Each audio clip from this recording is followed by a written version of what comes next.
Bueno, en la continuidad de nuestro trabajo está Jorge Colina, es economista de IDESA. Vamos a hablar de la cuestión del salario docente. Jorge, buen día, ¿cómo le va? ¿Qué tal? Buen día, ¿cómo le va? Bien, muy bien. Cuéntanos un poquito, ¿por qué es negativo para el salario docente que sea la nación quien negocie? Porque la nación no paga el salario docente. Digamos, los docentes son empleados públicos provinciales. La nación, negociando salarios con los sindicatos nacionales, fijan niveles que después las provincias no pueden pagar y terminamos entonces en alta conflictividad. Esto ya lo vimos entre el año 2007 y 2017, que fue cuando la nación tuvo esta injerencia de ponerse a discutir con los sindicatos nacionales el salario docente, que luego las provincias no podían pagar y entonces tenían los conflictos. Es una cuestión de sentido común, o sea, quien tiene que negociar los salarios son las provincias, porque las provincias son las que los pagan. Si bien es cierto que parte del salario la nación ayuda a pagar, esa parte es muy marginal, es menos del 10%. Entonces esto significa que la nación paga más del 90%, digamos, las provincias pagan más del 90% del salario. Digamos, no es de sentido común de que entonces la nación sea la que determine cuál es el salario que las provincias tengan que pagar. Uh-huh. Y digamos, si mal no recuerdo, en la presidencia de Mauricio Macri, cuando justamente el gobierno de Macri hizo este planteo, saltaron todos por el aire y la CETERA impulsó paros nacionales en todo el país. Paros nacionales que no tuvieron tanta adherencia porque los sindicatos provinciales llegaban a arreglos con sus, digamos, con los gobiernos provinciales, que son los que pagaban los salarios. Entonces, si se vuelve a dar un protagonismo a la representación nacional dentro de lo que son los gremios, eso va a intensificar, digamos, las huelgas y la conflictividad.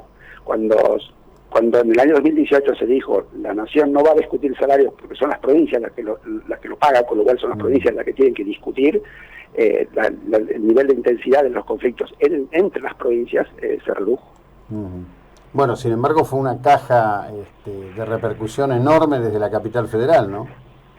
Lo que pasa es que la capital federal equivocadamente siempre está como muy asociada a lo nacional. En definitiva, sí, sí. Es el gobierno nacional asentado en la capital federal, es los sindicatos de representación nacional asentados en la capital federal, y las movilizaciones se hacían en la capital federal. Entonces parecía, digamos, que había todo una gran adhesión, pero estaba todo muy bien concentrado en la capital federal. En el interior, las clases fueron con más normalidad que en el pasado. Sí. En el caso concreto de la provincia de Santa Cruz y de la provincia de Chubut, me gustaría que nos dé su lectura de lo que ocurre allí, porque, bueno, una cosa es el tema de la discusión del salario y otra cuestión es que la diferencia por el tema del salario literalmente ha generado una situación en donde años enteros se han dado títulos de cumplimiento de estudios que no se concurrieron. Sí, en el caso, digamos, de las provincias de la Patagonia, lo que sucedió es que los gobiernos provinciales le prometieron a los docentes salarios muy altos que luego la provincia no podía pagar. Y fueron a pedir ayuda a la nación. Eso fue el gobierno anterior incluso. La nación no les dijo no, tampoco les dijo sí, les dijo vamos a ver, y entonces quedó como la sensación de que la nación era la responsable de este tema, de que no se pudieran pagar los salarios en el sur. Este es un claro ejemplo del daño que hace una injerencia nacional. Dado que el salario lo tienen que pagar las provincias porque las escuelas son provinciales, cuando hay este tipo de inconvenientes que un gobernador promete salarios que no puede pagar, la nación lo que tiene que decir es: vos tenés que solucionar este problema, porque la escuela es de la provincia, con lo cual el que toma la responsabilidad de no gestionar bien la escuela o de prometer un salario que lo puede pagar, lo tiene que solucionar ese mismo gobernador. Entonces, por eso es mala la injerencia nacional en temas de educación primaria y secundaria, porque la educación primaria y secundaria es una función provincial, la nación no tiene que meterse en eso. Y es una función provincial no porque la nación la haya descentralizado, sino porque la Constitución Nacional desde 1853, en su artículo 5, estableció que la educación básica es responsabilidad de las provincias. Es decir, digamos, Nuestros viejos héroes que escribieron la Constitución son los que lo determinaron así. Así es. Y el panorama de este año, porque lo que hay, a diferencia de otros años, es un silencio atronador por parte de una dirigencia que habitualmente ya a finales de diciembre batía fuertemente el parche con respecto de la adecuación salarial. El docente inicia el año con un salario apropiado, con un salario muy atrasado. ¿Cuál es su análisis de esto? Lamentablemente, el Ministerio de Educación Nacional, que debe informar, en lugar de negociar salario, debe informar, tiene viejos los datos. El último dato que tenemos de salarios docentes en las provincias le informan al Ministerio de Educación Nacional, es del año 2018. Y lo que se observa es que, comparando, por ejemplo, en 2015, que es cuando cuando comienza el gobierno anterior, contra el 2018, el salario docente ya había perdido cerca del 15% de valor real. Entonces, la inflación subió 15% por arriba de lo que subieron los salarios. Cuando uno mira por qué perdió tanto, se observa que el componente nacional, que apenas es menos del 10%, son más o menos 2.000 pesos, eso no perdió nada respecto a la inflación, porque obviamente es muy chiquitito. Lo que perdió mucho es el 90% que tiene que pagar las provincias.